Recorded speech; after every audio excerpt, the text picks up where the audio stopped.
बच्चा और एक बच्ची, अगर पिता की मृत्यु होती है तो दोनों लोगों का नाम वरासत में दर्ज होगा। इस बिल को पास किया जाए।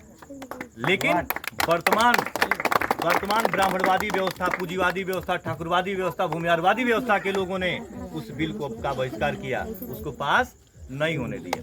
दूसरा, उन्होंने कहा कि जितने अनुसूचित हैं और जितने बैकवर्ड हैं, बैकवर्ड की सारी जातियां, अगर यहाँ कोई बैकवर्ड होगा तो स्पष्ट सुन लो, बाबा साहब आपके विरोधी नहीं है। बाबा साहब ने जो बैकवर्ड के लिए किया है, बैकवर्ड मतलब कुर्मी, कोरी, लोहार, कुंवार के लिए किया है, आज तक इस धरती पे कोई ऐसा जन्म नहीं लिया कोई व्यक्ति जो करे। एक छोटा सा उदाहरण मैं वो आज दे रहा हूँ, और आप सबके पास मोबाइल है, इसको गूगल करिएगा, गूगल करके ये क्लियर करिएगा कि वास्तव में बाबा साहब ने बैकवर्डों के लिए क्या किया।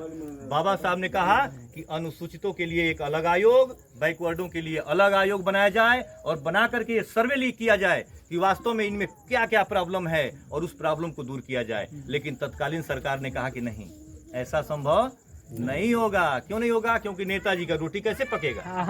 नेताजी का रोटी कैसे पकेगा जब हम लोग सही हो जाएंगे तो? भाई, चुनाव इनको गरीबी पर लड़ना है, और जब गरीबी ही दूर कर देते बाबा साहब तो इनका चुनाव कहाँ रहता? जब हम लोग स्वस्थ मानसिकता हो जाते तो हम सोचते, लेकिन उन्होंने ऐसा नहीं किया गया।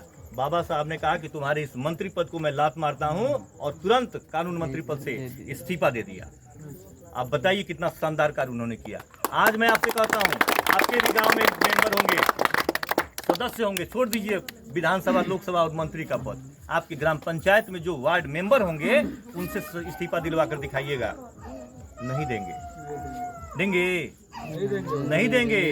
लेकिन बाबा साहब उनको कहते हैं कि पूरे भारत लेवल के उस पद को, विश्व लेवल के पद को 1 मिनट में लात मारे, और कहे कि जब मैं बैकवर्डों का, अनुसूचितों का हिमायत नहीं कर सकता तो मैं इस पद को तुरंत छोड़ रहा हूं।